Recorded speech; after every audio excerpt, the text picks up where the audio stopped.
जय हिंद दोस्तों, स्वागत है आपका स्टडी इंशाल्लाह यूट्यूब चैनल पर। मैं आपका दोस्त आपका भाई स्वागत करता हूं आपका अपने इस चैनल पर। और इस चैनल पर जैसे कि आपको पता है यूपीएससी यानी आईएएस और पीसीएस की तैयारी फ्री में नोट्स के माध्यम से कराई जाएगी। और हमारी जर्नी शुरू हो चुकी है और हमने पहला जो टॉपिक लिया वो ज्योग्राफी लिया है। ज्योग्राफी में हमारे वो आकृति विज्ञान यूनिट चल रही है, उसमें हमारा एक टॉपिक हो चुका है पृथ्वी की आंतरिक संरचना। और आज का हमारा दूसरा टॉपिक है ज्वालामुखी। तो शुरू करते हैं अपने इस टॉपिक को। चैप्टर 1 ज्वालामुखी। इसमें से भी यूपीएससी में पीसीएस में काफ़ी क्वेश्चन आते हैं, मेंस में और प्री में भी। तो ये ज्वालामुखी का एक स्ट्रक्चर बनाया हुआ है जिसमें कि आप देख सकते हैं पृथ्वी का टुकड़ा लिया हुआ है और ये मेघमा है जो इसके अंदर पृथ्वी के अंदर टुकड़े के अंदर फैला हुआ है। और एक ये नली का है जिससे कि ये पहाड़ है, इसमें को ज्वालामुखी निकलता है। ये पहाड़ का केंद्र है और ये लावा निकल रहा है और ये पर्वत है और पृथ्वी की सतह है। ये ऊपरी सतह पृथ्वी की सतह, पृथ्वी के अंदर का भाग है। तो ज्वालामुखी में जो हम कवर करेंगे ज्वालामुखी क्या है, इसके क्या कारण है और ज्वालामुखी के प्रकार और ज्वालामुखी से बनने वाली स्थलाकृति, आंतरिक स्थलाकृति और बाहरी स्थलाकृति और ज्वालामुखी वितरण यानी विश्व में कहाँ कितने ज्वालामुखी पाए जाते हैं, कहाँ कम और ज़्यादा क्यों पाए जाते हैं। और आखिर हमारा यूनिट रहेगा ज्वालामुखी के समाज पर प्रभाव। तो शुरू करते हैं ज्वालामुखी के कारण। ज्वालामुखी और उसके कारण यानी ज्वालामुखी क्या है, यानी जब किसी छिद्र या दरार या अन्य किसी माध्यम से पृथ्वी के अंदर का गला हुआ पदार्थ बाहरी सतह पर आ जाए उसे ज्वालामुखी कहते हैं। यानी कि जो पृथ्वी के अंदर जो है एक प्लेट, जैसे मैंने वैसे ये मैं तुम्हें बताया था पहला टॉपिक में पृथ्वी की आंतरिक संरचना में, कि मेंटल के 200 से 700 किलोमीटर में 200 से 700 किलोमीटर में ये जो पृथ्वी की संरचना वो गली हुई अवस्था में है और वहाँ पर मेग्मा का निर्माण होता है। और ये पृथ्वी पर सतह पर जब आता है किसी छेद या दरार के माध्यम से तो इसे ज्वालामुखी कहते हैं। यह गला हुआ पदार्थ जब पृथ्वी के अंदर होता है तो इसे मेग्मा कहते हैं और जब यह मेग्मा बाहर आ जाता है इसे लावा कहते हैं। यानी जब ये चट्टान यानी गला हुआ पदार्थ पृथ्वी के अंदर होगा तो इसे हम मेग्मा कहेंगे और जब ये पृथ्वी सतह पर आ जाएगा तो इसे लावा कहा जाता है। इसे ज्वालामुखी क्यों कहा गया, ये सवाल हो सकता है कि इसे ज्वालामुखी क्यों कहा जाता है, ज्वालामुखी ही क्यों कहते हैं, आखिर दूसरा नाम क्यों दे सकते हैं। तो इसके लिए इसे ज्वालामुखी इसलिए कहा जाता है जहाँ से यह लावा निकलता है वहाँ ऐसा प्रतीत होता है जैसे कि ज्वाला उठ रही हो, इसी कारण इसे ज्वालामुखी नाम दे दिया गया। यानी कि जहाँ से लावा पृथ्वी के अंदर से किसी छेद या दरार के माध्यम से पहाड़ में से निकलता है तो जब ये ज्वालामुखी फटता है तो किसी वीडियो तुमने देखा होगा तो ऐसा लगता है कि बहुत ज़्यादा आग निकल रही है, लाल लाल ज्वाला निकल रही है। तो इसे ही ज्वालामुखी हिंदी में दे दिया गया नाम और इंग्लिश में इसे वोल्केनो कहते हैं। ज्वालामुखी एक व्यापक शब्द है, इसमें मेघमा निर्माण से लेकर ज्वालामुखी उद्गार और स्थलाकृति बनने जैसे पठार मैदान तक को शामिल किया जाता है। यानी ज्वालामुखी जो है खाली ज्वाला का पृथ्वी के अंदर से ज्वाला का निकलने का नाम ही नहीं है, बल्कि ज्वालामुखी मेघमा निर्माण, मेघमा का बनना और मेघमा का सतह पर आना, उस सतह पर आकर पर्वत और पठार मैदान का निर्माण करना, इन सभी को ज्वालामुखी में शामिल किया जाता है।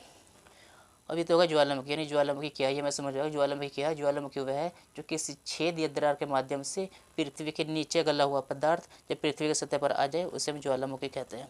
और ज्वालामुखी होता के उद्गार के कारण क्या है, ज्वालामुखी क्यों आते हैं ज्वालामुखी, इसके लिए 5 कारण। एक तो तापमान का अधिक होना, यानी पृथ्वी के सतह के अंदर 200 से 700 किलोमीटर में यूरेनियम और थोरियम पाया जाता है। उसमें स्वतः यानी अपने आप जो है वो टूटते फूटते रहते हैं और गर्मी उत्पन्न करते हैं, जिससे क्या होता है तापमान बढ़ जाता है और चट्टान जो गल जाती है वो मेग्मा में कन्वर्ट हो जाती है। और दूसरे दबाव में कमी, यानी कि जब नीचे पृथ्वी की सतह के नीचे मेग्मा का निर्माण होता है तो वो बाहर नहीं आ पाता और चट्टानें गल भी नहीं पाती, क्यों, ऊपर की जो क्रस्ट है भूपर पट्टी है उसका दबाव उस पर पड़ता रहता है और मेग्मा जो है बाहर नहीं आ पाता। लेकिन जब ये क्रस्ट का दबाव किसी भी कारण से दबाव जो कम होता है तो मेग्मा जो है बाहर आ जाता है और ज्वालामुखी बन कहलाता है। और दरार बनना, यानी पृथ्वी की सतह पर दरार बन जाए और इसमें से मेग्मा बाहर आ जाए तो उसे भी ज्वालामुखी बनना कहते हैं, जैसे कि अभी मैं तुम्हें बताऊंगा, विस्तार से समझाऊंगा।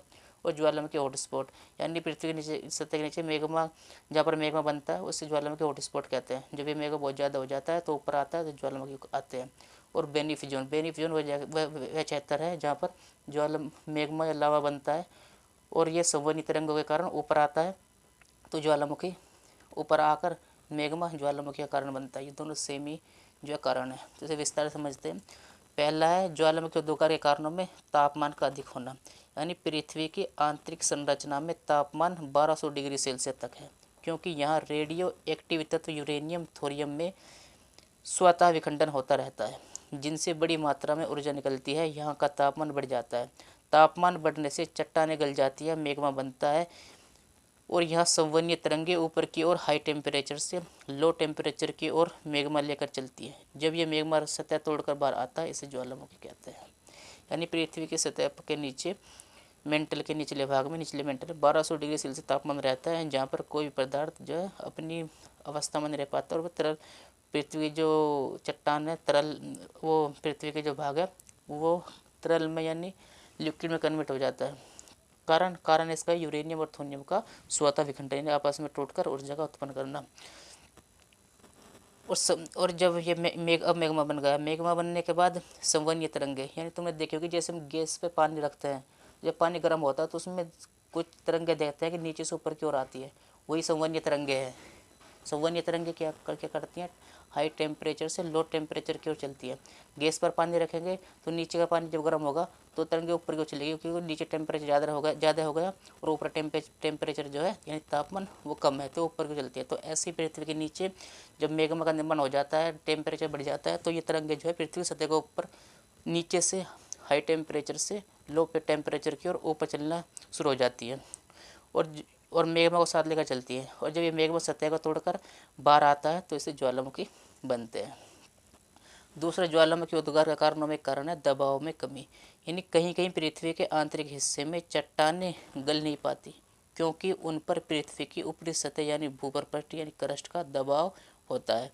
जैसे ही किसी भी कारण से दबाव में कमी आती है, चट्टानें पिघलकर मैग्मा बन जाती है। जब ये मैग्मा सतह पर आता है ज्वालामुखी बनते हैं।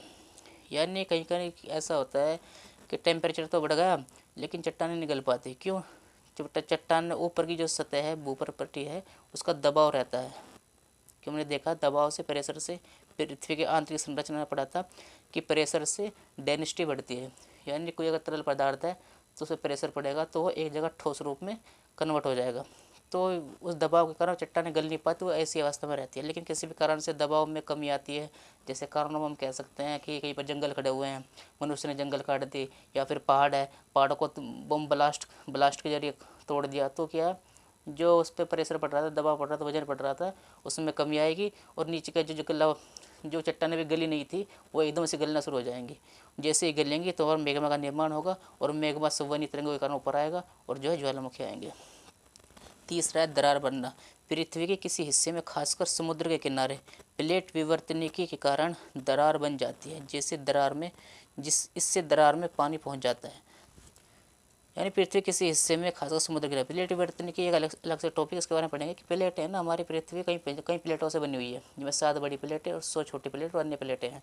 ये प्लेटें जो है एक जगह स्थिर रहती, ये कभी तो आपस में टकराती, कभी एक दूसरे अलग होती हैं और कभी एक दूसरे रगड़ खाकर आगे पीछे होती हैं। तो इनसे जब प्लेटें एक दूसरे पीछे हटती हैं तो एक दरार बन जाती है। उस दरार में जो समुद्र किनारे का जो समुद्र पानी है उसके अंदर चला जाता है और तापमान अधिक होने के कारण जल गैस भाप में कन्वर्ट हो जाता है। इसमें ऊर्जा होती है। जब ये ऊर्जा पृथ्वी के हिस्से को तोड़कर बाहर आती है, ज्वालामुखी बनते हैं। पानी अंदर चला गया तो पानी जो है वो भाप में कन्वर्ट हो जाएगा और पृथ्वी के अंदर जगह वहाँ तापमान ज़्यादा है तो ये भाप में कन्वर्ट हो जाएगा और जो है फिर बाहर आएगा और अपने साथ मैग्मा को भी लेकर आएगा। तो इससे क्या होगा, ज्वालामुखी बनेंगे, नीचे से ऊपर की ओर प्रेशर बनेगा और ज्वालामुखी जो मैग्मा नीचे वो ऊपर की ओर आएगा। तो 3 कारण हो गए हमारे। चौथा कारण ज्वालामुखी हॉटस्पॉट। पृथ्वी का वह भाग जहां तापमान अधिक होने के कारण मैग्मा का निर्माण होता है उसे ज्वालामुखी हॉटस्पॉट कहते हैं। यह भी ज्वालामुखी का कारण बनता है। जैसे अगर मैग्मा अधिक बनेगा तो संवहनीय तरंगे के कारण सतह की ओर आएंगे और सतह पर छिद्र या दरार के से आकर ज्वालामुखी कहलाएगा। ज्वालामुखी हॉटस्पॉट वो क्षेत्र है जहाँ पर मैग्मा का निर्माण होता है। पृथ्वी का नीचे का हिस्सा जहाँ पर मैग्मा बनता है उसे हॉटस्पॉट कहेंगे। अगर हॉटस्पॉट में मैग्मा ज़्यादा बनेगा तो वहाँ पर जगह नहीं रहेगी, तो जगह तो अपनी जगह बनाएगा, तो संवहनी तरंगों के साथ वो ऊपर आएगा और दरार या छेद के कारण या ऊपर की चट्टान को तोड़ेगा और बाहर आएगा और ज्वालामुखी होंगे। ज्वालामुखी आएंगे। और जो पांचवा कारण बेनिफ जोन, महाद्वीपीय स्थल का वह भाग जिसके नीचे मैग्मा होता है उसे बेनिफ जोन कहते हैं। तापमान अधिक होने के कारण यह मैग्मा ऊपर के स्थल के भाग को गलाएगा और यहाँ मैग्मा में वृद्धि होगी, यह पृथ्वी की सतह पर आने का प्रयास करेगा और ज्वालामुखी क्रिया होगी। जैसे कि ज्वालामुखी हॉटस्पॉट है कि ज्वालामुखी जहाँ मैग्मा बनता है उसे हॉटस्पॉट कहते हैं। ऐसे ही जहाँ पर पृथ्वी के नीचे के हिस्से में मैग्मा होता है उसे बेनिफ जोन कहते हैं। और जहाँ पर तापमान अधिक होगा तो मैग्मा ऊपर की ओर आने का प्रयास करेगा और चट्टान को तोड़ेगा और ज्वालामुखी आएंगे। तो ये ज्वालामुखी के क्यों आते हैं, इसके पांच कारण हमने बता दिए। पहला क्या था, पहला कारण था ज्वालामुखी आने का कि तापमान का अधिक होना, दूसरा कारण दबाव में कमी, तीसरा कारण दरार बनना, चौथा कारण ज्वालामुखी हॉटस्पॉट और पांचवा कारण बेनिफ जोन। अब अगला हमारा है ज्वालामुखी से निकलने वाले पदार्थ, यानी ज्वालामुखी तो क्या है ये भी पता लग गया और ज्वालामुखी क्यों आते हैं ये भी पता लग गया। अब ज्वालामुखी जब आएंगे तो उनसे कौन कौन से पदार्थ निकलेंगे। तो ज्वालामुखी से निकलने वाले पदार्थ, ज्वालामुखी से गैसें, मैग्मा, धूल, राख और ठोस पदार्थ निकलते हैं। ज्वालामुखी चार प्रकार की चीज़ निकलती है, दो गैस निकलती है, फिर लावा निकलता है इसे मैग्मा भी कहते हैं, धूल राख निकलते हैं और ठोस पदार्थ निकलते हैं। अब गैस से ये ज्वालामुखी से निकलने वाले पदार्थ प्री में पूछा जा सकता है कि दो तीन चीज़ें दे देगा और फिर पूछेगा ये किस चीज़ के कारण होती हैं, तो उसका आंसर ज्वालामुखी होगा। तो मैं बताऊंगा कैसे क्वेश्चन पूछेगा। तो गैस, ज्वालामुखी में से सबसे पहले गैस निकलती है क्योंकि यह हल्की होती है। गैसों में जलवाष्प 60 से 65%, फिर कार्बन डाइऑक्साइड, सल्फर डाइऑक्साइड और नाइट्रोजन ऑक्साइड निकलती है। ये भी प्री में या इसी में क्वेश्चन पूछा जा सकता है कि ज्वालामुखी से सबसे पहले क्या निकलती है, कौन सी गैस निकलती, क्या निकलता है, तो गैस निकलती है। और गैसों में भी सबसे पहले सबसे ज़्यादा क्या निकलता है, तो गैस में सबसे ज़्यादा जलवाष्प निकलता है। तो ये क्वेश्चन पीसीएस में पूछा जा सकता है कि ज्वालामुखी से कौन सी गैस क्या निकलता है, पहले गैस निकलती है और फिर गैस में सबसे ज़्यादा क्या निकलता है, जलवाष्प निकलता है। ज्वालामुखी से चार प्रकार गैस निकलते हैं, जलवाष्प, कार्बन डाइऑक्साइड, सल्फर डाइऑक्साइड और नाइट्रोजन ऑक्साइड। और दूसरा मैग्मा, ज्वालामुखी उद्गार में गैसों के बाद लावा निकलता है। इसका निर्माण विभिन्न तत्वों से होने के कारण इसकी रासायनिक संरचना व प्रभाव अलग अलग होता है। गैसों के बाद क्या होगा, गैसों के बाद ज्वालामुखी से लावा और मैग्मा निकलेगा। इसकी रासायनिक संरचना अलग अलग होगी क्योंकि अलग अलग पदार्थ बना हुआ था।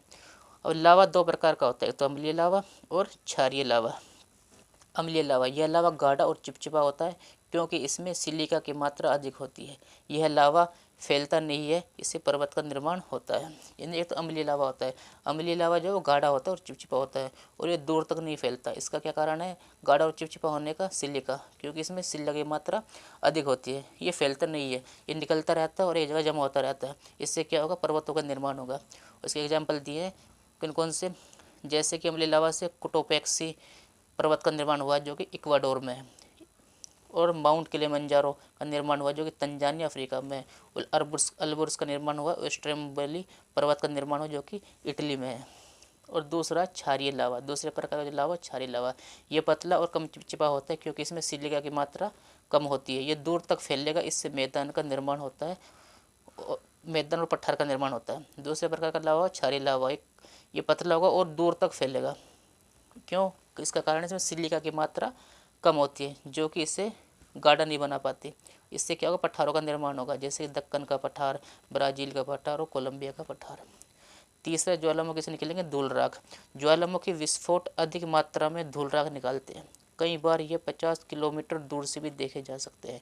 वायुमंडल में 15 से 20 किलोमीटर तक धूल राख छा जाते हैं, अंधेरा हो जाता है और सूर्य की किरणें नहीं आ पाती हो, एयर नेविगेशन प्रभावित होता है, लोगों का स्वास्थ्य प्रभावित होता है। तो तीसरी बार में ज्वालामुखी से क्या निकलेगा, धूल राख निकलेंगे। और ये है इतने ज़्यादा निकलते हैं कि 50 किलोमीटर से दूर से लोग देख सकते हैं। अभी भी हाल ही में जो है इथोपिया में जो है ज्वालामुखी विस्फोट हुआ है और उसमें से करीब 20 किलोमीटर दूर से लोगों ने देख लिया कि वो यहाँ पर कुछ हुआ है। और कोई लोग कह रहे हैं कि इतना तेज़ धमाका था जैसे कि कोई बम ब्लास्ट हुआ हो। तो 50 किलोमीटर दूर से भी देख सकते हैं लोग, जब निकलता है धुआं, लावा और धुआं निकलता है इससे। और ये वायुमंडल में, यानी आसमान में, वायुमंडल में 15 से 20 किलोमीटर तक छा जाता है और सूर्य की किरणें भी नीचे नहीं आ पाती और जो है वायु प्रदूषण होता है, लोगों का स्वास्थ्य प्रभावित होता है। और चौथी अवस्था में जो निकलेगा वो निकलेंगे ठोस पदार्थ। जहाँ ज्वालामुखी उद्गार होता है वहाँ की ऊपरी सतह को उड़ा देता है, और अगर यह विस्फोट बड़े पत्थर के रूप में हो इन्हें ज्वालामुखी बम कहते हैं। अगर छोटे ठोस पदार्थ मटर के दाने के आकार के निकले इन्हें लेपिली कहते हैं। जले हुए ठोस पदार्थ निकले तो ट्यूमिस कहेंगे, और पत्थर के ठोस पदार्थ निकले इन्हें पायरोक्लास्ट कहते हैं। तिकोना आकार के पत्थर निकले तो वरेसिया कहते हैं। यानी ज्वालामुखी में जो ठोस पदार्थ निकलते हैं ये कई प्रकार के होते हैं।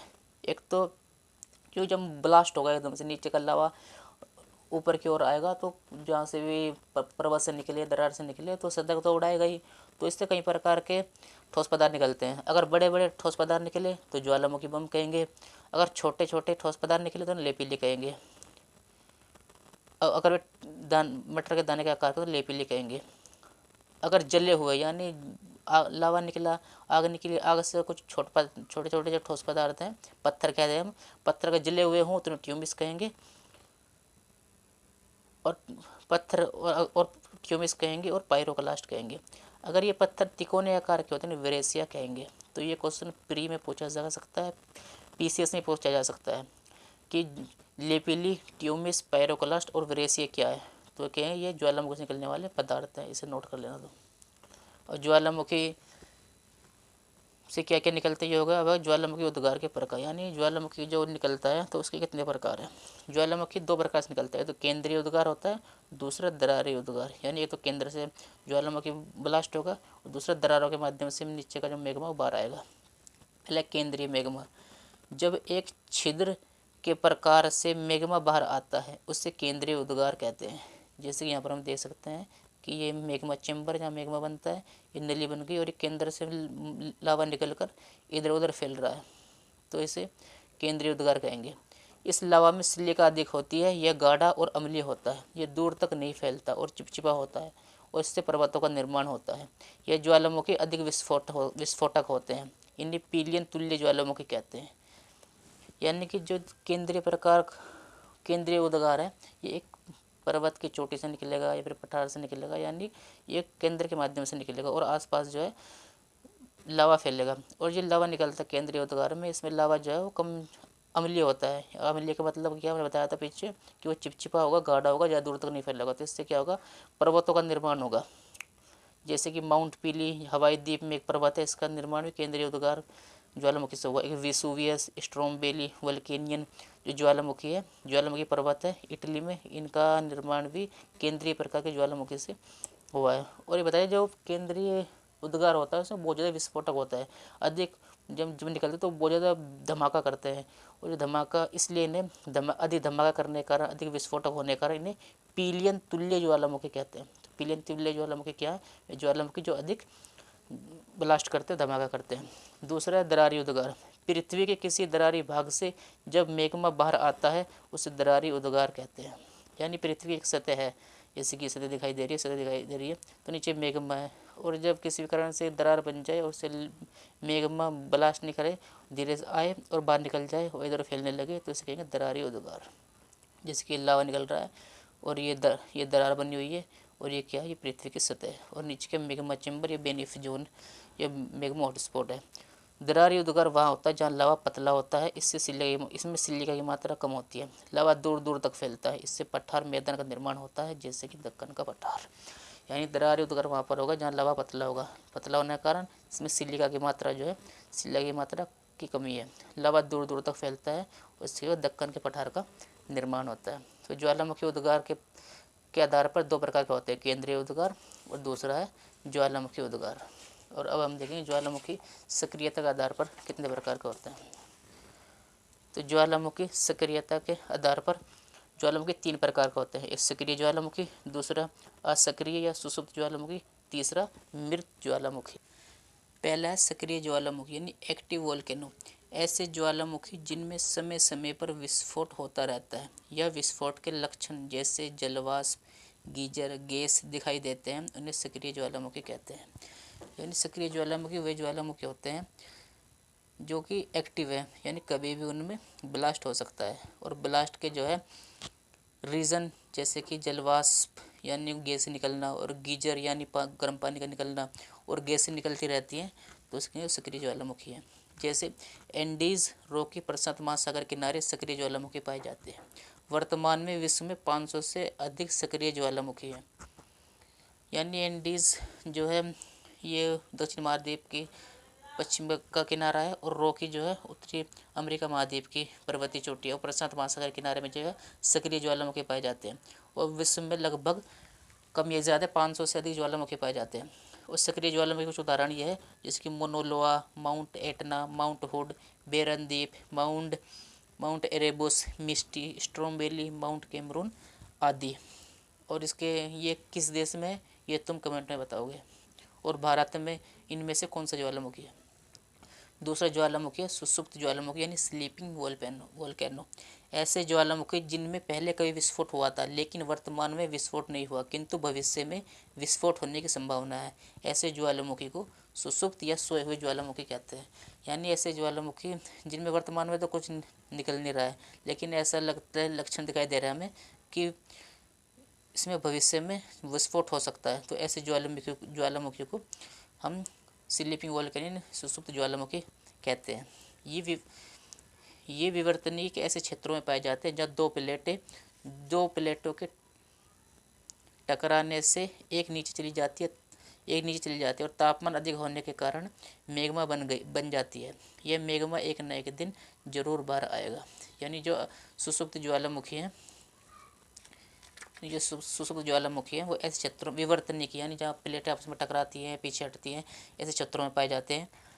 और प्लेटें नीचे जाके दो प्लेट जब आपस में टकराती है, एक बड़ी प्लेट छोटी प्लेट है, तो छोटी प्लेट को बड़ी प्लेट जो है नीचे चली जाती है और छोटी प्लेट को ऊपर उठा देती है। जैसे कि एक ट्रक और एक गाड़ी की जब टक्कर हो तो ट्रक जो है गाड़ी को उड़ा देगा, तो ऐसी बड़ी प्लेट जो है छोटी प्लेट पर टक्कर मार के उसे ऊपर उठा देगी और उसके नीचे चली जाएगी, तो बड़ी प्लेट जो है वो गलना चालू हो जाएगी।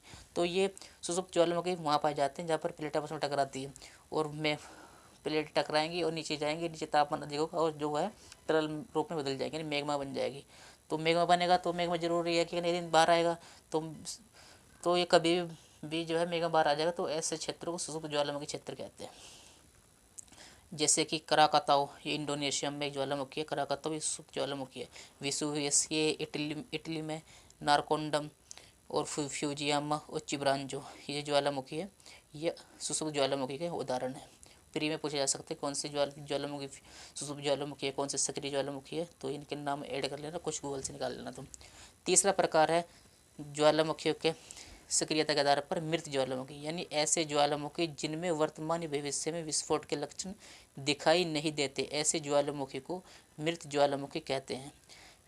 यानी ऐसे ज्वालामुखी जिसमें ना तो अभी कोई विस्फोट हो रहा है और ना आने वाले भविष्य में कोई विस्फोट होगा, तो ऐसे ज्वालामुखी को मृत ज्वालामुखी की कैटेगरी में रखा जाता है।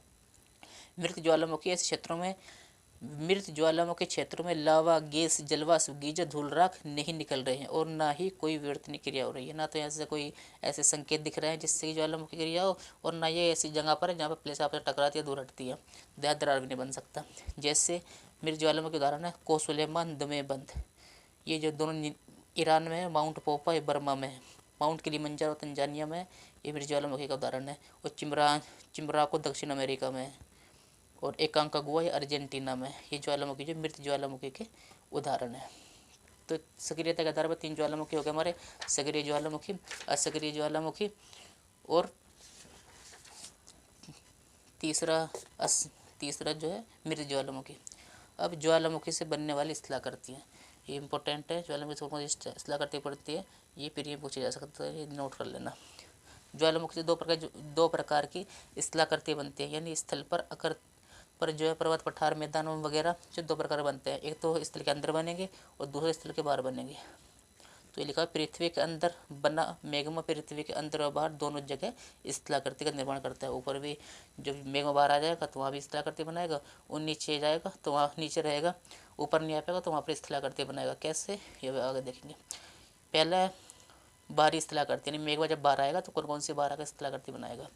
मैग्मा पृथ्वी के बाहर आकर जिन स्थलाकृति का निर्माण करता है उन्हें बाहरी स्थलाकृति कहते हैं। मैग्मा जब ज्वालामुखी के जब बाहर आएगा, लावा अंदर आएगा तो मैग्मा रहेगा, बाहर आएगा तो लावा कहलाएगा, तो लावा बाहर आएगा, तो जो स्थलाकृति निर्माण करेगा बाहर आकर उन्हें बाहरी या बाह्य स्थलाकृति कहते हैं। मैग्मा संवहनीय धाराओं के कारण जिस क्षेत्र या नली से आता है उसे ज्वालामुखी नली कहते हैं। यानी किसी पहाड़ में से ज्वालामुखी का मैग्मा आया तो उसमें जिस नली के माध्यम से ऐसा पूरा पहाड़ ही फट जाएगा और ज्वालामुखी निकल जाएगा, नहीं, एक केंद्र के माध्यम से निकलता है तो ऊपर आएगा। तो जिस नली से बाहर आता है उसे ज्वालामुखी नली कहते हैं। जिस क्षेत्र में मैग्मा निकलना बंद हो जाता है उसे क्रेटर कहते हैं।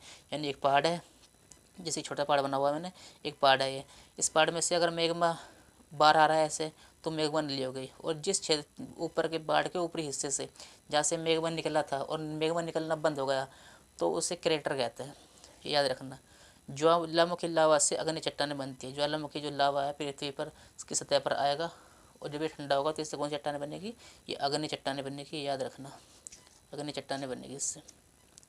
जब क्रेटर का आकार विस्फोट के कारण बड़ा हो जाए इसे कोल्डेरा कहते हैं। पहाड़ का, जैसे मैंने एग्जांपल दिया, पहाड़ का वह ऊपरी भाग जहाँ से मैग्मा निकल रहा था उससे क्या कहेंगे, उसे क्रेटर कहेंगे। अगर इसमें दोबारा विस्फोट हो तो ये बड़ा हो जाए तो इसे कोल्डेरा कहेंगे, कोल्डेरा। अगर कोल्डेरा में पुनः विस्फोट होकर आकार और बड़ा हो जाए सुपर कोल्डेरा कहते हैं। तो सुपर कोल्डेरा, पहले क्रेटर बना, क्रेटर में और विस्फोट हुआ तो कोल्डेरा बना, और ज़्यादा विस्फोट होकर इसका आकार बड़ा हो गया तो इसे कहेंगे सुपर कोल्डेरा कहेंगे। तो इसे घबराने की जरूरत नहीं कि इतनी टफ वर्ड क्या है, कोल्डेरा, सुपर कोल्डेरा, क्रेटर क्या है, ज़्यादा कुछ नहीं। एक पहाड़ है, पहाड़ को ऊपर का हिस्सा जो है जहाँ से मैग्मा निकल रहा था वो तो होगा क्रेटर। अगर ये इसका आकार और बड़ा हो जाए तो कोल्डेरा कहेंगे, और इसका आकार और ज़्यादा बड़ा हो जाए तो सुपर कोल्डेरा कहते हैं। जैसे एग्जाम्पल दिए हुए हैं, कराकाताओ ज्वालामुखी है, यहाँ पर सुपर कोल्डेरा और कोल्डेरा पाया जाता है। विसुवियस और मोनो लोआ जो ज्वालामुखी है यहाँ पर कोल्डेरा और सुपर कोल्डेरा पाया जाता है। अगर कोल्डेरा में पानी भर जाए इसे क्रेटर झील कहते हैं।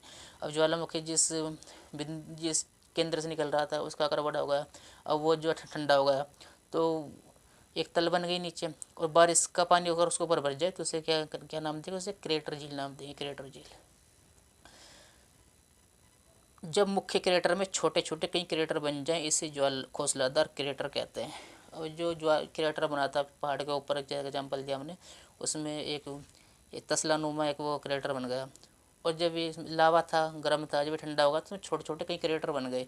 इन सभी क्रेटर को क्या कहेंगे, घोंसलादार क्रेटर कहेंगे। इसे संयुक्त रूप से सभी को घोंसलादार क्रेटर कहेंगे। जब मैग्मा निकलकर ढाल के अनुसार ठंडा हो इसे ज्वालामुखी शंकु कहते हैं। यानी कि ये यहाँ से ये निकला, ये पहाड़ है कोई, इसे क्या कहेंगे, इसे कहेंगे क्रेटर। ये इसका आकार बड़ा हो जाए इसे कोल्डेरा, इसका आकार और ज़्यादा बड़ा हो जाए इसे कहेंगे सुपर कोल्डेरा। और इसमें अगर पानी भर जाए तो इसे क्रेटर झील कहेंगे, क्रेटर झील। और अगर ये क्रेटर है, इसमें अगर छोटे छोटे ये क्रेटर है, इसमें छोटे छोटे क्रेटर बन जाए तो इसे हम घोंसलादार क्रेटर कहेंगे। और अगर ये लावा निकलकर ऐसे पहाड़ की सतह पर ऐसे जमा हो जाए तो इसे हम ज्वालामुखी शंकु नाम देंगे। इसका नाम हो जाएगा ज्वालामुखी शंकु। अगर शंकु का आकार बड़ा हो जाए इसे पर्वत कहते हैं।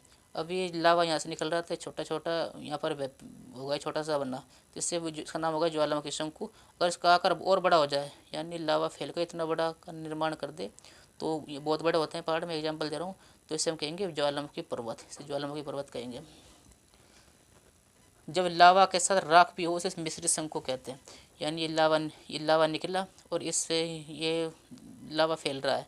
अगर इसमें लावा में राख है, राख जैसे लकड़ी जलती है उसकी राख, अगर इसमें राख है तो इसका नाम हो जाएगा मिश्रित शंकु। शंकु क्या, अगर लावा से कोई संरचना बनी से पहाड़ के आकर छोटी सी, तो उसका नाम होगा ज्वालामुखी शंकु। अगर पहाड़ और ज़्यादा बड़ा होगा तो इसका नाम होगा पर्वत। और जो है राख के साथ लावा निकलकर ऐसा शंकु का निर्माण करे तो उसे मिश्रित शंकु कहते हैं। ज्वालामुखी क्रिया में मैग्मा प्रत्यक्ष तौर पर सीधे बाहर नहीं आता, बल्कि सतह के ऊपरी भाग पर स्थित जल को गर्म कर देता है। जब ये गर्म जल बाहर आता है इसे गीजर कहते हैं, गीजर। यानी पृथ्वी कोई सतह है, ये सतह है यहाँ पर, और यहाँ पर जो है पानी भरा हुआ है, और नीचे लावा है, लावा। और जो है ये लावा ऊपर धक्का मार रहा है ऐसे, तो यहाँ पे ये सतह टूट गई तो ये पानी नीचे चल जाएगा और ये जलवाष्प में कन्वर्ट हो जाएगा। ये जो है जलवाष्प में ये गर्म हो जाएगा पानी, जलवाष्प में कुछ पानी जलवाष्प में कन्वर्ट हो जाएगा, कुछ पानी गर्म हो जाएगा। वो गर्म होगा तो बाहर आएगा ये पानी। जो गर्म पानी पहले तो लावा बाद में आएगा, जो पानी था गर्म होकर वो उबलने लगेगा। इस उबले हुए पानी को जो कहेंगे वो गीजर कहेंगे, गीजर।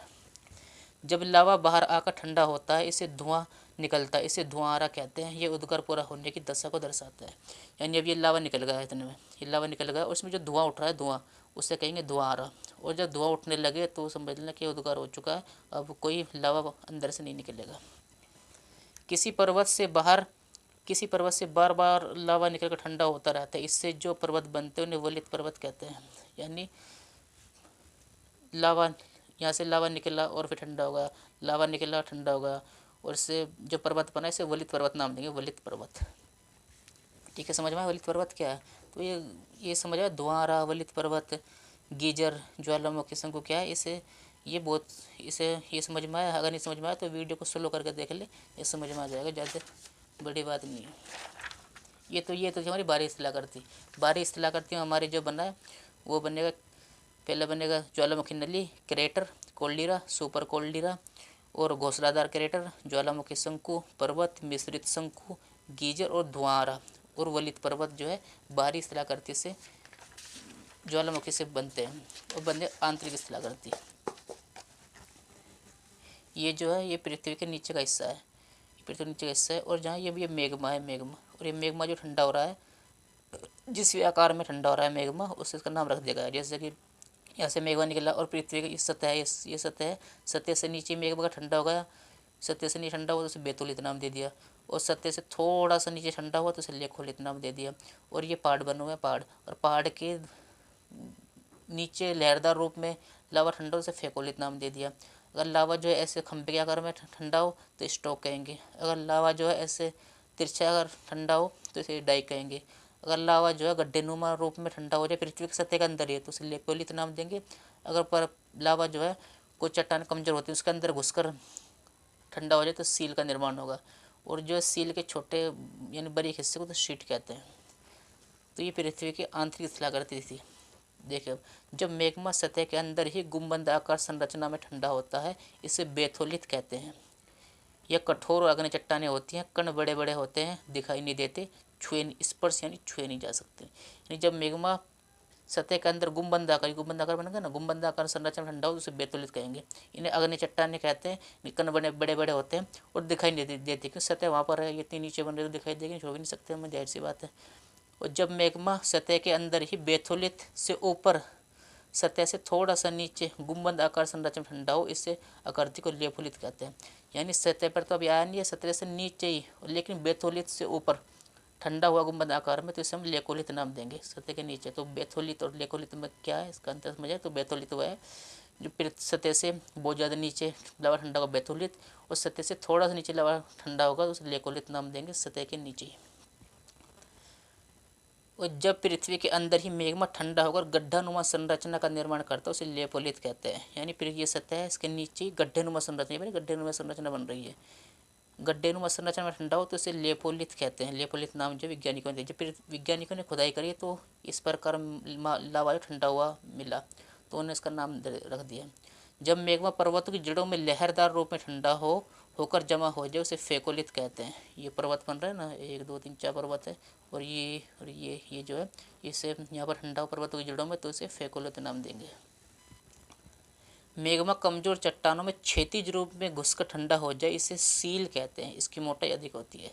यानी यहाँ पर कोई ये मेग्मा बन रहा है, ये पृथ्वी की सतह है, कोई चट्टान ये कमजोर है, तो यहाँ पर मेग्मा घुस गया और ठंडा होगा तो सील का निर्माण होगा क्षैतिज रूप में।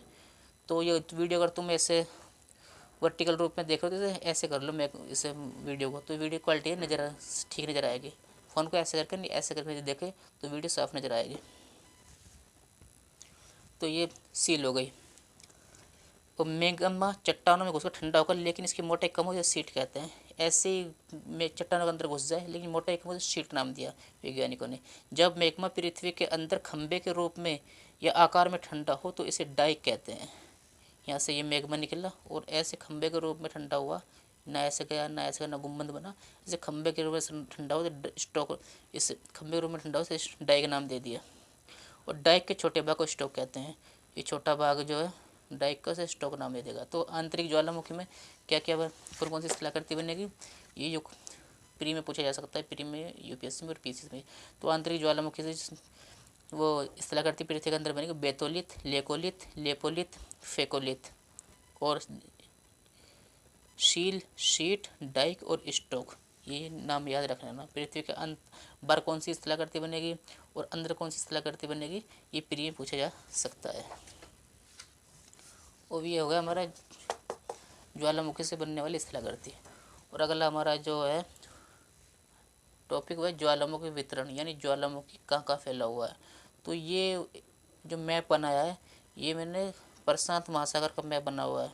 ये प्रशांत महासागर है इतना, ये प्रशांत महासागर अंगूठी का आकार का है। तो ये यहाँ पर दक्षिण अमेरिका महाद्वीप, यहाँ पर उत्तरी मेक्सिको पनामा देश है, और यह उत्तरी अमेरिका महाद्वीप। मैप में देखो ऊपर उत्तरी अमेरिका महाद्वीप है, उसके नीचे मेक्सिको छोटे देश है जैसे कि पनामा, कोस्टा रिका, और उसके नीचे दक्षिण अमेरिका महाद्वीप है। तो यहाँ पर है ये, यहाँ पर न्यूजीलैंड है, ये ऑस्ट्रेलिया, ये सुंडा जावा, ये इंडोनेशिया के भाग है, इंडोनेशिया, ये जापान, ये बोरिंग सागर है। तो ये जो है प्रशांत महासागर, इनसे इसकी तट लगी हुई है, ये रिंग के आकार का है प्रशांत महासागर। तो सर्वाधिक ज्वालामुखी वितरण आरोही क्रम में इस प्रकार है: प्रशांत महासागर, अटलांटिक महासागर, मध्य महाद्वीप, ये भूमध्य सागर के पास, और अफ्रीका का किनारा। यानी ज्वालामुखी, अगर ये ऐसे भी दे सकता है प्रीलिम्स में कि आरोही क्रम में ज्वालामुखी वितरण को का कौन सा ऑप्शन जो ठीक है। तो सबसे पहले ज़्यादा ज्वालामुखी जो पाए जाते हैं प्रशांत महासागर किनारे पाए जाते हैं, उसके बाद अटलांटिक महासागर किनारे पाए जाते हैं, उसके बाद मध्य महाद्वीप यानी जहाँ भूमध्य सागर है, अफ्रीका का उत्तरी हिस्सा, यूरोप का दक्षिणी हिस्सा, तो भूमध्य सागर वहाँ पर भी तीसरे नंबर पे ज्वालामुखी पाए जाते हैं। और फिर अफ्रीका का पूर्वी किनारा, तो अफ्रीका का जो पूर्वी किनारा है जो कि हिंद महासागर से लगा हुआ है, तो चौथे नंबर वहाँ पर ज्वालामुखी पाए जाते हैं। तो चार पर पहले प्रशांत महासागर सबसे ज़्यादा, उससे कम अटलांटिक महासागर, उससे कम मध्य महाद्वीप, हिमाद्वीप भूमध्य सागर के पास, फिर अफ्रीका के पूर्वी किनारे पर ज्वालामुखी पाए जाते हैं।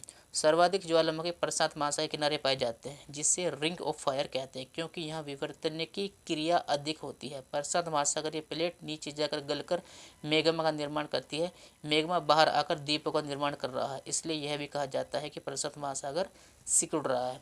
यानी ज्वालामुखी सबसे ज़्यादा प्रशांत महासागर में क्यों पाए जा रहे हैं, इसका ये कारण है कि जो प्रशांत महासागर प्लेट है वो बड़ी प्लेट है, और जब विवर्तनिक क्रिया होती है प्लेटें जो आपस में टकराती हैं, और प्रशांत महासागर के आसपास जो छोटी छोटी प्लेट है, प्रशांत महासागर जो छोटे प्रशांत महासागरीय प्लेट जो छोटी प्लेट टकराती है उन्हें ऊपर उछाल देती है, अपना खुद नीचे घुस जाती है और नीचे जाकर गल जाती है, और मैग्मा का निर्माण होता है, और मैग्मा का निर्माण मैग्मा बाहर आएगा तो ज्वालामुखी बनेंगे। तो सबसे ज़्यादा विवर्तनिक क्रिया जो है प्लेट आपस में टकराना प्रशांत महासागर किनारे होती है, इसलिए यहाँ पर ज्वालामुखी अधिक पाए जाते हैं। और इससे ज्वालामुखी प्रशांत महासागर किनारे अगर ज्वालामुखी क्रिया होगी तो पानी के अंदर ही मैग्मा निकलेगा, और मैग्मा निकलेगा तो पानी के अंदर ही क्या बनेगा, द्वीपों का आइलैंड का निर्माण करेगा। जैसे कि हम देख सकते हैं न्यूजीलैंड एक द्वीप है, इंडोनेशिया है द्वीप है, फिलीपींस है, जापान है। तो ये द्वीप जो का ये ज्वालामुखी के कारण ही ये बने हैं, देश बने हैं, ये द्वीप है। द्वीप क्या है, द्वीप वह क्षेत्र होता है कि जिसके चारों ओर पानी हो, स्थल का वह भाग जिसके चारों ओर पानी हो उसे द्वीप कहते हैं। तो इसे रिंग ऑफ फायर इसलिए कहते हैं क्योंकि प्रशांत महासागर का आकार अंगूठी के आकार का, और यहाँ ज्वालामुखी दुगार के कारण ज्वाला निकलती रहती है। तो कभी कभी क्वेश्चन में ये आ जाता है कि सबसे ज्वालामुखी कहाँ पाए जाते हैं, अटलांटिक महासागर, रिंग ऑफ फायर क्षेत्र। तो रिंग ऑफ फायर क्षेत्र जो कहते हैं वो प्रशांत महासागर को ही कहते हैं। क्यों, क्योंकि प्रशांत महासागर जो आकार है ना, अगर तुम देखोगे मैप में जिसकी बना हुआ है, ये अंगूठी के आकार का है, और इसके अंगूठी के आकार में चारों तरफ जो है ज्वालामुखी स्फोट होता है, यानी आग निकलती रहती है, तो इसका नाम टेक दिया रिंग ऑफ फायर। तो रिंग ऑफ फायर क्या है ये समझ में आएगा, ज्वालामुखी प्रशांत महासागर अंगूठी के आकार का, यहाँ पर ज्वालामुखी उद्गार होते रहते हैं, इसलिए इस क्षेत्र को रिंग ऑफ फायर कहते हैं। अटलांटिक महासागर में अफ्रीका और उत्तरी व दक्षिण अमेरिका महाद्वीप प्लेट के पीछे खिसकने से नीचे का लावा बाहर आ रहा है, जिसने अटलांटिक महासागर में 14 किलोमीटर लंबाई में पर्वत बनाती है, जिसे मध्य अटलांटिक कटक कहते हैं। तो सबसे ज़्यादा ज्वालामुखी प्रशांत महासागर में, और दूसरे नंबर ज्वालामुखी जो पाए जाते हैं वो अटलांटिक महासागर में पाए जाते हैं। क्यों, एक तरफ से उत्तरी अमेरिका महाद्वीप, उसके नीचे दक्षिण अमेरिका महाद्वीप, और इधर जो अफ्रीकन प्लेट ये पीछे हट रही हैं, और पीछे हट रही हैं तो क्या बीच में अटलांटिक महासागर उसमें दरार बन रहा है, तो दरार से जो नीचे लावा बन रहा है, लावा जो बन रहा है वो बाहर आ रहा है। तो इसने क्या करा कि 14 किलोमीटर यानी अटलांटिक महासागर है, इसके अंदर ही 14 किलोमीटर तक पानी के अंदर ही पर्वत बना दिए हैं 14 किलोमीटर तक, जिसे मध्य अटलांटिक कटक नाम दे दिया गया है। और ये जो नीचे पानी के अंदर जो पर्वत बने हुए हैं जिन्हें मध्य अटलांटिक कटक कहते हैं। मध्य अटलांटिक कटक इसलिए कहते हैं कि अटलांटिक महासागर बीचों बीच ना पर्वत का निर्माण कर दिया है पानी के अंदर ही 14 किलोमीटर में। तो ज्वाल जब जहाज चलते हैं ना तो उनमें वो भी टेढ़े मेढ़े होता है इसी की वजह से। तो दूसरे नंबर पर सबसे ज़्यादा ज्वालामुखी अटलांटिक महासागर में पाए जाते हैं, जो कि पानी के अंदर ही पर्वतों का निर्माण किया था, जिन्हें कटक कहते हैं, कटक। अफ्रीका के पूर्वी किनारे और भूमध्य सागर में भी ज्वालामुखी क्रियाएं होती रहती है। अफ्रीका जो पूर्वी किनारा है वहाँ पर ज्वालामुखी क्रिया होती है, भूमध्य सागर में भी ज्वालामुखी क्रियाएं होती हैं। तो पहले नंबर सबसे ज़्यादा ज्वालामुखी प्रशांत महासागर, उसके बाद अटलांटिक महासागर, उसके बाद भूमध्य सागर के पास, और उसके बाद जो है अफ्रीका के पूर्वी भाग में ज्वालामुखी क्रियाएं होती रहती हैं। सबसे कम ज्वालामुखी क्रिया महाद्वीपों में होती है, क्योंकि महाद्वीपों की परत मोटी है जो जल्दी गलती नहीं है, और ना ही लावा इससे तोड़कर बाहर आता है। तो मैंने देखा कि ज्वालामुखी जो जिस क्रिया हो रही है वो ज़्यादा समुद्र महासागर महासागर किनारे हो रही है। इसका कारण क्या है कि आगे हम पढ़ेंगे, जब पढ़ेंगे हम प्लेट विवर्तन के सिद्धांत, तो उसमें पढ़ेंगे प्लेट दो प्रकार की होती है, एक तो महाद्वीपीय प्लेट और दूसरी है महासागरीय प्लेट। महाद्वीपीय प्लेट जो वो बहुत मोटी है और महासागरीय प्लेट जो पतली है। तो नीचे जब लावा बनता है तो महाद्वीपीय प्लेटों का मोटी होने के कारण जल्दी से तोड़ नहीं पाता, तो ये बाहर नहीं आएगी, तो इसलिए ज्वालामुखी क्रिया ज़्यादा नहीं हो पाती। वो ज्वालामुखी निकलते हैं देशों में लेकिन कम निकलते हैं। पहला कारण तो ये महाद्वीपों की प्लेट परत जो मोटी है, तो ज्वालामुखी जल्दी बाहर नहीं आ पाता, इसलिए यहाँ पर कम महाद्वीपों में कम ज्वालामुखी पाए जाते हैं। दूसरा कारण इसका ये है कि ज्वालामुखी पर जो प्रेशर, अभी मैंने ऊपर पढ़ा था कि प्रेशर जो नीचे का लावा जो है वो लावा जो है वो उसमें चट्टान या लावा में कन्वर्ट नहीं हो पा रही। इसका कारण इसका ये है कि ऊपर का प्रेशर पड़ रहा है। तो ऊपर जो है इतना प्रेशर है, वहाँ पर इतना दबाव पड़ रहा है पहाड़ों का, चट्टानों का, कि लावा को जो बाहर आने ही नहीं दे रहे हैं और नीचे की चट्टानों से गलने का मौका ही नहीं दे पा रहे हैं। तो ये दो कारण है कि ज्वालामुखी महाद्वीपों में कम पाए जाते हैं। अगर ये क्वेश्चन इंटरव्यू में पूछ ले कि क्या वजह है कि महाद्वीपों में ज्वालामुखी कम मिलते हैं और जबकि समुद्र के किनारे, महासागर किनारे या प्रशांत महासागर किनारे अधिक मिलते हैं, तो इसका कारण यही है, हमें बताना है। इसका कारण यह है कि पहला तो यह है कि महाद्वीपों की परत जो मोटी है, दूसरा यह है कि और महाद्वीपों की परत मोटी भी और पहाड़ भी है, उनकी जो है परतों का प्रेशर दबाव ज़्यादा पड़ रहा है, जिससे कि ज्वालामुखी का जो लावा मेघमा वो बाहर नहीं आ पा रहा है। यही वजह है कि यहाँ पर ज्वालामुखी क्रिया कम पाई जाती है, ज्वालामुखी क्रिया कम होती है।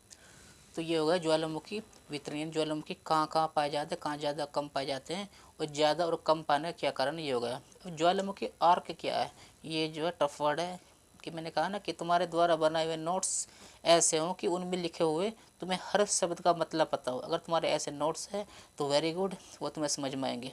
और नोट्स है ना खुद बनाया करो, मेरी ये क्लास चल रही है, सुनो और एक कॉपी पेन लो और लिखते रहो और ये खुद नोट्स बनाओ।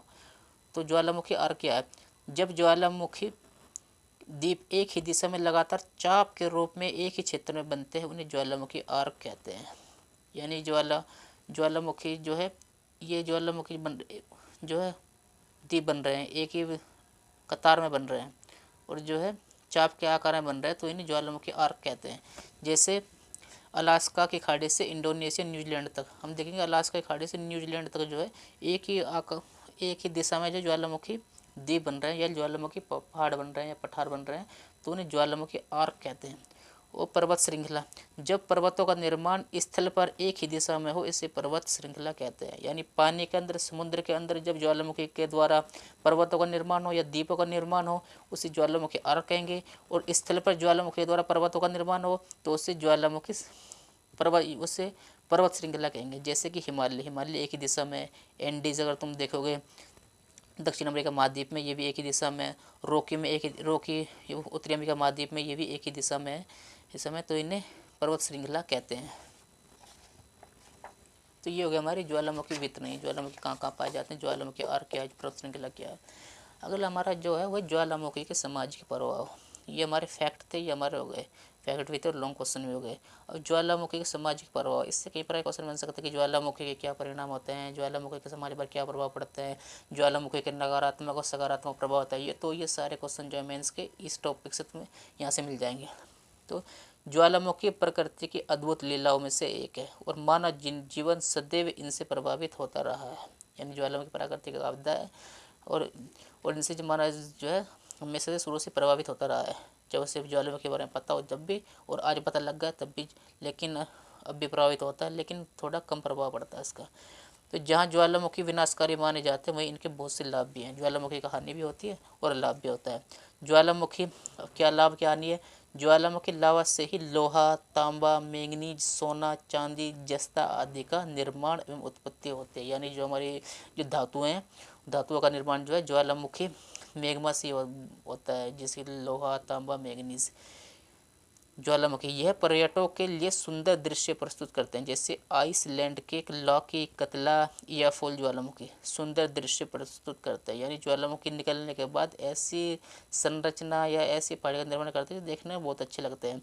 जैसे कि आइसलैंड में अगर तुम जाइए, आइसलैंड एक द्वीप देश है यूरोप का, अगर तुम यहाँ पर जाओगे तो लॉकी कतला या फॉल ज्वालामुखी देखने बहुत अच्छे लगते हैं। तो जापान का फ्यूजियामा, तंजानिया का किलिमंजारो, बोलीविया और पेरू की सीमा पर स्थित टीटिका का झील सुंदर दृष्टि ज्वालामुखी की देन है। अगर तुम जापान में जाना हो कभी तो फ्यूजियामा ज्वालामुखी को देखना। तंजानिया जो कि अफ्रीका का एक देश है, यहाँ पर जो किलिमंजारो जो है ये अफ्रीका से सबसे ऊंची चोटी भी है, इसी तरह देखने बहुत अच्छे लगते हैं। बोलीविया, पेरू, दक्षिण अमेरिका के ये दो देश हैं, इनकी सीमा पर एक टीटिका का झील का निर्माण हुआ है, जैसे क्रेटर झील में तो बताया था ना, ये इसी प्रकार का झील है। तो ये देखने बहुत अच्छे लगते हैं। तो पर्यटकों की दृष्टि से, पर्यटन की दृष्टि से अच्छे दृश्य, बहुत अच्छे जो है दृश्य का निर्माण करते हैं। इनका एक तो ये लाभ होगा, दो लाभ हो गए इनके, एक तो धातु बनाएंगे, दूसरा ऐसे करते निर्माण कर देंगे जिससे पर्यटक जो आकर्षित होंगे, देश की जीडीपी बढ़ेगी। तो कपास के लिए काली मिट्टी का निर्माण भी ज्वालामुखी से ही होता है। ज्वालामुखी में जो मैग्नीशियम पाया जाता है, मैंने बताया ना भाई, अम्लीय वर्षा, अम्लीय लावा में क्या होगा कि उसमें जो है मैग्नीशियम अधिक होगा, और मैग्नीशियम से काली मिट्टी के काले होने का क्या कारण है? इसमें मैग्नीशियम अधिक होता है। और काली मिट्टी में जो कपास उगती है, जैसे दक्कन पठार तो जाओगे तो भारत का दक्कन पठार महाराष्ट्र वाला इलाका, कर्नाटक वाला इलाका उसे दक्कन कहते हैं। तो वहाँ पर जो कपास अधिक होती है, और क्रिटेशियस काल में जो है ज्वालामुखी द्वार हुए थे, इसी वजह से जो है क्षेत्र बना हुआ है। तो जो कपास के लिए काली मिट्टी का निर्माण भी ज्वालामुखी से होता है। भवन निर्माण में प्रयोग किए जाने वाले ग्रेनाइट आदि भी ज्वालामुखी की देन है। ज्वालामुखी से जो चट्टानें बनती है, जिससे हम लाल किला या में जो यूज हो रही है ग्रेनाइट के जो पत्थर होते हैं अपने लगाते हैं अपने घरों में, तो उनका निर्माण जो है ज्वालामुखी से होता है। ज्वालामुखी से विभिन्न पर्वतों का निर्माण होता है, जिसमें जैव विविधता, शंकुधारी वन आदि पाए जाते हैं। ज्वालामुखी से जो क्या पर्वत निर्माण होगा, जैसे कि हिमालय है, इसमें जैव विविधता, अन्य विभिन्न प्रकार का जीव जंतु रहने लग जाएंगे, तो क्या जैव विविधता में, बायोडाइवर्सिटी में जो विविधि होगी और यहाँ वृद्धि होगी। और शंकुधारी वन पर कई वनों का निर्माण हो जाएगा, जैसे कि चीड़, स्प्रूस, शंकुधारी वन यहाँ पाए जाएंगे, जैसे कि हिमालय में है। तो ये ज्वालामुखी की देन है, पर्वत बने, वहाँ जैव विविधता मिली, वन बन गए, और जो है सुंदर दृश्य प्रस्तुत कर रहे हैं, और साथ में जो है इकोसिस्टम को भी वो बनाए रखे हुए हैं। जिससे ये तो ज्वालामुखी का लाभ। ज्वालामुखी हानि क्या होती है? ज्वालामुखी लावा से आसपास की उपजाऊ भूमि बंजर हो जाती है। यानी कि जब ज्वालामुखी का लावा निकलता है किसी पहाड़ी पठार, अगर आसपास के वो प्रोडक्ट सोयल है यानी उपजाऊ मृदा है, तो उससे क्या करेगा, वो उसके ऊपर वो फैल जाएगा, और जो कहीं वो मतलब सूखेगा तो चट्टान बन जाएगा। मतलब जो मृदा भुरभुरी थी, अब वो क्या होगी, वो इतना हार्ड हो जाएगी, टाइट हो जाएगी, और कई कई सालों में जाकर वो जो है वो फिर मतलब बुरबुरी होगी मेरे लिए, तो उपजाऊ मिट्टी को जो खराब कर देता है। दूसरा, आसपास की खड़ी फसल बर्बाद हो जाती है, जिससे किसानों को नुकसान होता है। आसपास की खड़ी फसल बर्बाद हो जाती है। लावा निकला, फसल तैयार है, उस पर क्या होगा, उस पर लावा फिर जाएगा, हम ये तो उपजाऊ मृदा भी खराब, और जो है फसल भी खराब हो जाएगी, और किसानों को जो नुकसान होगा। तीसरा, कई जीव जंतु लावा की चपेट में आकर मर जाते हैं।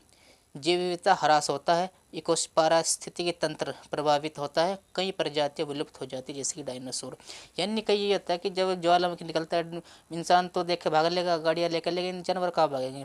जानवर जो है लावा, गरम गरम लावा की चपेट में आते हैं, और क्या होता है, मर जाते हैं, जिससे कि जैव विविधता जो है उसके ह्रास होता है, इकोसिस्टम डैमेज होता है, और कई प्रजातियां जो है ज्वालामुखी के कारण विलुप्त भी हो चुकी हैं, यानी ख़त्म भी हो चुके इस पृथ्वी पर से, जैसे कि डायनासोर था। डायनासोर के बारे में कहा जाता है कि ज्वालामुखी क्रिया हुई थी, इससे ज्वालामुखी कई डायनासोर मारे गए थे।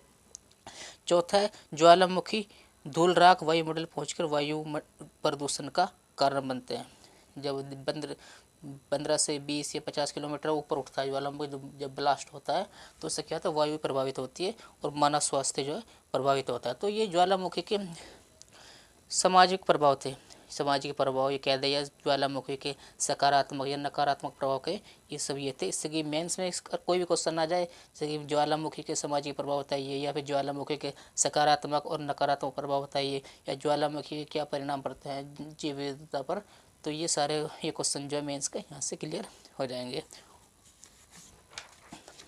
और आखिर जो हमारा बचता है वो है ज्वालामुखी चोटियाँ। ये तो जो महाद्वीप हैं हमारे पृथ्वी को 7 भागों में बांटा गया है और 7 महाद्वीप है। 7 महाद्वीप की ज्वालामुखी चोटियाँ, सबसे ऊंची चोटियाँ कौन सी है वो ये है एशिया की दमेबंद जो कि ईरान में है, अफ्रीका की माउंट किलिमंजारो जो कि अफ्रीका के तंजानिया में है, और यूरोप की माउंट अल्बुर्स है, उत्तरी अमेरिका की निकोडी और याबा है, दक्षिण अमेरिका की ओजोस डेल सलाडो, ऑस्ट्रेलिया की ज्वालामुखी सर्वोच्च चोटी माउंट गिलोते, और अंटार्कटिका की ज्वालामुखी सबसे ऊंची चोटी माउंट सिटले, और चंद्रमा पर भी ज्वालामुखी पर्वत है, उसका नाम क्या है ये तुम कमेंट में बताओ। देश एवं प्रमुख ज्वालामुखी यानी किन किन देशों में जो ज्वालामुखी पाए जाते हैं उनके क्या क्या नाम है, जैसे कि भारत में नारकोंडम और बेरनद्वीप, ये कहाँ पर है ये कमेंट में तुम बताओ।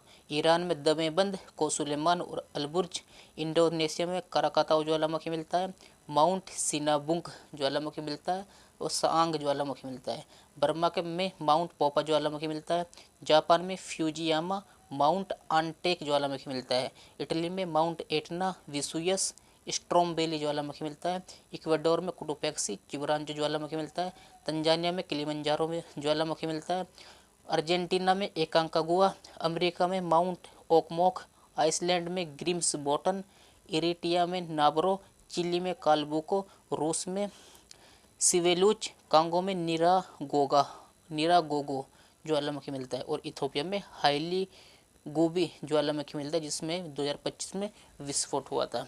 तो ये हमारा ज्वालामुखी का पूरा चैप्टर जो कंप्लीट हो चुका है। और भी ज्वालामुखी है उन्हें तुम गूगल से सर्च करो, मेरे पास रख लेना। कई बार क्या होता है कि ज्वालामुखी दिया होता है और बराबर में देश दिया होता है और पूछते हैं कि इनमें से कौन सा मिलान सही है। तो ये हमारा ज्वालामुखी का पूरा चैप्टर जो है वो कंप्लीट हो चुका है। अब तुम इसकी स्क्रीन शेयर ले लो और अपने घर पे जाके जब तुम उठा ले मिलो। अब हालांकि ये क्या करो क्लास के साथ साथ नोट्स बना लेगा, लेकिन अब ना अब स्क्रीन शॉट ले लो, जो तुम्हें वक्त मिले इसके नोट्स बना लेना। ऐसे ही इन नोट्स के लिए स्क्रीन शॉट ले लो तुम और नोट्स बना लेना। इससे जो है तुम्हारे इतने यूपीएससी या पीसीएस में क्वेश्चन पूछे जाएंगे, सारे क्वेश्चन जो है सोल्व हो जाएंगे लगभग, जो कि स्टैटिक्स से होंगे। करंट में तो करंट अफेयर पढ़ना होता है, उसमें जो भी ज्वालामुखी से रिलेटेड क्वेश्चन आते हैं हो जाएंगे, लेकिन ये स्टैटिक्स में से सारे क्वेश्चन हो जाए। इसके स्क्रीन शॉट ले लो तुम और अपने नोट्स से ना खुद बनाया करो, खुद अपने लिखे हुए नोट्स से ना समझ में आते हैं अपने हाथ को, और हैंड राइटिंग भी सुधरती है। मैंने पिछली वीडियो में बताया था और अभी बता रहा हूँ मैं वीडियो में। तो जो है यूपीएससी में सबसे ज़्यादा जो इम्पोर्टेंट है वो हैंड राइटिंग का है, आंसर राइटिंग का है। आंसर राइटिंग करने की कोशिश करो। प्रीवियस क्वेश्चन पूछे गए हैं वो मैंने नहीं दिए हैं, तुम खुद निकाल लेना और इससे सोल्व कर लेना। इसके स्क्रीनशॉट ले लो तुम ये, और क्लास को समझने के पहले समझो, समझने के बाद ये ना नोट्स बनाना। बिना समझे मैंने नोट्स बना लिए फिर पढ़ रहे हैं फिर समझ नहीं आ रहा है तो फिर ये अच्छा से नहीं होता है। इसलिए समझने के बाद ये ना नोट्स बनाओ। इन सब के स्क्रीनशॉट ले सकते हो तुम, स्क्रीनशॉट ले लो इसके। ये हमारे 2 चैप्टर कंप्लीट हो चुके हैं, स्क्रीनशॉट ले लो तुम इनके। ये तो हमारा जो पहला चैप्टर हो जाएगा पृथ्वी के आंतरिक संरचना हो चुका है इन्हें, और ये दूसरा ज्वालामुखी ये हमारा चैप्टर हो चुका है। इन दोनों चैप्टर को तुम्हें ना किसी भी बुक से पढ़ लेना। अगर इतना क्लियर हो, इतना समझ में आ जाए तो मुझे बता देना कमेंट में कि कौन सी बुक है वो। जब माजिद हुसैन पढ़ लेना या कोई दूसरी बुक पढ़ लेना, इतना दिया नहीं हुआ होता इसमें। ये तो ये 2 बुकों के नोट्स और साथ ही कोचिंग प्लस मैंने जो खुद कोचिंग के नोट्स बनाए वो नोट्स हैं। 2 बुकों के नोट्स हैं जो उसमें निकाल रहे। बड़ी मेहनत लगी है नोट्स बनाने में, निकालने में, पूरा चैप्टर तैयार करने में। और ये असल में पढ़ाने में मज़ा तब आता जब ब्लैक बोर्ड होता, कैमरा होता मेरे पास, लेकिन अब कैमरा नहीं है। कोई बात नहीं, अगर आपका प्यार बना रहा तो बोर्ड भी मिल जाएगा और कैमरा भी आ जाएगा। तो लाइव टू लाइव और फेस टू फेस पढ़ा करूँगा, पूरा सिलेबस कंप्लीट कराऊँगा, ये मेरा वादा है तुमसे। और कोई अभी तक कोई पैसा कुछ नहीं मिलेगा, इतने पूरा सिलेबस कंप्लीट ना हो जाए इतने कोई पैसा नहीं लगेगा तुम्हारा, फ्री में पढ़ाए जाएंगे। ये क्लास खासकर उन बच्चों के लिए है जो गरीब हैं, अपने सपने को साकार करना चाहते हैं, लेकिन क्या करें, उनके पास पैसे नहीं है, ना कोचिंग के नोट्स ले सकते और ना वो पेड कोर्स ले सकते हैं। आजकल तो पेड कोर्स ही बहुत महंगे महंगे हो गए हैं। उन बच्चों के लिए ये नोट्स बनाओ, तुम्हारे सारे क्वेश्चन जो है सोल्व होंगे इससे। और ये मत सोचना कि ये ऐसे करा रहे हैं, कुछ नहीं। ये तुम है ना चैप्टर बुकों में जाके पढ़ना और फिर देखना, इसे मिलाना कि अगर ये ऐसे ही अगर समझ में आ रहा है, नोट्स ऐसे क्लियर बताया गया है, समझाया गया है और इतना ज़्यादा फैक्ट और क्लियरिटी और कॉन्सेप्ट क्लियर हो रहा है, तो उस बुक का नाम मुझे बता देना, मैं ही पढ़ लूँगा उससे। क्योंकि मैंने तो 3-4 बुकें पढ़ी हैं जो जाके ये नोट्स निकले हैं इसमें से। तो मिलते हैं हम अपने अगले चैप्टर में। अगला हमारा चैप्टर रहेगा, वो रहेगा महाद्वीपीय विस्थापन सिद्धांत। महाद्वीपीय विस्थापन सिद्धांत हमारा चैप्टर रहेगा। उसमें प्लेट टेक्टोनिक थ्योरी, पृथ्वी पर कितनी प्लेटें हैं, वेगनर का महाद्वीपीय विस्थापन सिद्धांत और F.V. टेलर का महाद्वीपीय विस्थापन सिद्धांत और महाद्वीपीय प्लेट और महासागरीय प्लेट। ये बहुत जो टफ टॉपिक है, जल्दी बच्चों को समझ नहीं आता और बुकों में तो इसके बारे में इसमें बहुत ही कम दिया होता है। तो अगला हमारा टॉपिक के साथ मिलते हैं, महाद्वीपीय विस्थापन सिद्धांत। बने रहिए हमारी और वीडियो में। चैनल को शेयर करें दूसरों तक भी जाकर, ताकि ये क्लासें पहुंच जाए।